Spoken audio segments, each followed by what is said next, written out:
跟住介紹呢件牛仔背心，呢件着咗上去咧，意外地非常顯瘦咯。佢咧好似着到個人咧好薄咁樣咯，可能因為佢個布料比較挺身啦，咁就唔會好似平時嗰啲夾棉背心咁樣會着到你脹咗啦。呢個反而係着到你瘦咗咁樣嘅，好似扁咗咁樣啦側邊係。佢入邊咧都一樣有呢個羊羔毛嘅，咁所以係有保暖嘅作用啦。佢條領咧都做咗個羊羔毛嘅，一邊羊羔毛，咁有插袋啦，都係一個大插袋嚟嘅。咁後面側邊睇呢個夾圈咧都好大嘅，所以你入邊可以着衛衣嗰啲闊夾圈嗰啲衫都冇問題啦。咁後面都係一個直身嘅設計啦。咁唔扣紐着咧都好 OK 嘅。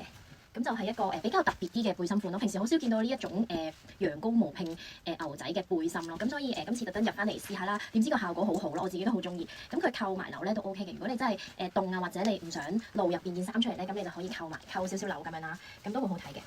咁入邊咧簡單襯一個T 恤已經好靚啦，呢件咧都好輕身咯，好輕身着得好舒服嘅，一啲都唔會重聚住嘅，咁就非常之推介。變嗰件T 恤啦，咁係個領咧做咗2層 lace 接雜邊嘅 detail，咁佢就係比較一個橫啲嘅領嚟嘅。